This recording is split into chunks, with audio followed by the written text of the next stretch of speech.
You know what's interesting about someone who spends their entire life helping other people heal? It looks like purpose, looks like calling, looks like someone who's got their life figured out.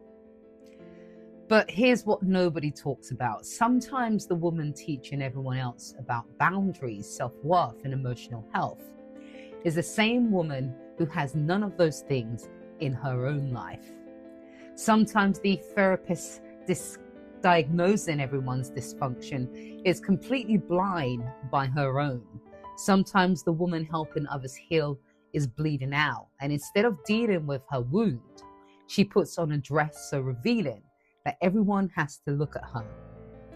Dr. Cheyenne Bryant, Atlanta therapist, relationship expert, the woman people pay to help them understand their patterns, showed up to a public event in a dress so scandalous it became the only thing anyone could talk about.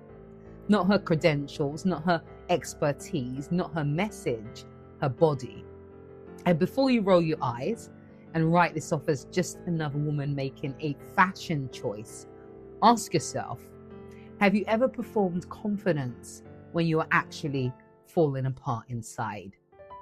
Have you ever dressed for attention from strangers when the person whose attention you actually wanted wasn't giving it to you? Have you ever screamed for help in ways that looked nothing like asking for help? Have you ever been so good at helping everyone else that you forgot you were drowning too?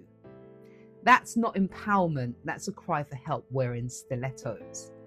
And today we're going to break down why some people, or women, successful, educated, accomplished women, end up bleeding out in public while convincing themselves they're just living their best life. This isn't about judging Dr. Cheyenne or anyone else caught in this pattern. This is about understanding the spiritual wound that makes a woman who helps others heal completely unable to see that she needs healing too. Because here's the truth. In our culture, we've romanticized the wounded healer. We celebrate the therapist who gets it because she's been through it. We trust the coach who's overcome her own struggles. We hire the expert whose credentials prove she's figured it out. But what happens when the healer never actually heals? What happens when the woman teaching boundaries has none? What happens when the expert on self-worth is deeply or desperately seeking validation from strangers? What happens when the therapist is just as broken as the clients, but her degree gives her permission to never look at her own dysfunction? She shows up in a dress that screams what her mouth won't say. I'm still desirable, I'm still worth wanting, but please look at me. Please see me. Please validate that I still matter. Think about your own patterns for a moment. How many times have you performed confidence when you are actually terrified? How many times have you dressed for attention from everyone because the one person whose attention you wanted wasn't giving it to you? How many times have you screamed for help in the ways that looked nothing like vulnerability? This is what I call the bleeding healer, a woman so good at helping everyone else that she's completely blind to the fact that she's harmongering too. Dr. Cheyenne's dress isn't unique to her. It's just a more visible version of what millions of women experience, the inability to see your own wound while you're busy healing everyone else. And here's what makes this pattern so insidious. It hides behind credentials, behind expertise, behind the appearance of having it all. A therapist wouldn't be struggling, right? A doctor has her life figured out, right? A woman who teaches emotional health must be emotionally healthy, right? Wrong.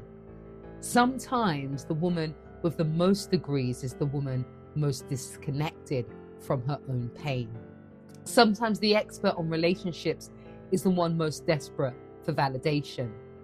Sometimes the healer is the one bleeding the most, but her professional identity gives her permission to never acknowledge the wound.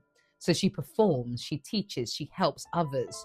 She maintains the image of someone who's got it together.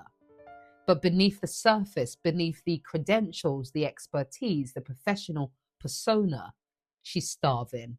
Starving for attention, starving for validation, starving to be seen not as an expert, but as a woman who's still desirable, still relevant, still worth wanting. And when that starvation gets loud enough, when the wound gets deep enough, when the performance becomes unbearable, she shows up in a dress that says everything she can't admit. Look at me, see me, want me, validate that I still matter. This is the trap. You spend so much time healing everyone else that you convince yourself that you don't need healing. You spend so much time diagnosing other people's dysfunction that you become blind to your own. You spend so much time performing expertise that you forget you're human too. And the result? You bleed out in public while calling it empowerment. You dress for attention from strangers while pretending it's confidence.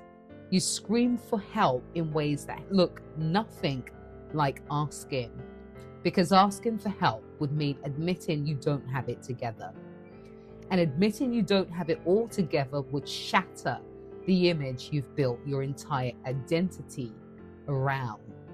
So you don't ask, you perform. You show up in a dress so revealing that everyone has to look, and you call it freedom. But it's not freedom, it's desperation wearing a designer label.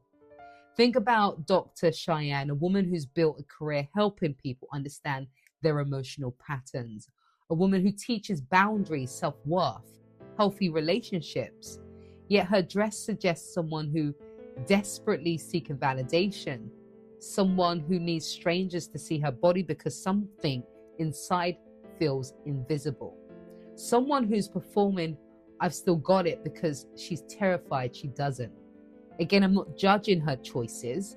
I'm pointing to how her pattern illuminates something many of us experience, the gap between what we teach and what we live, the difference between the expertise we perform and the wounds we carry.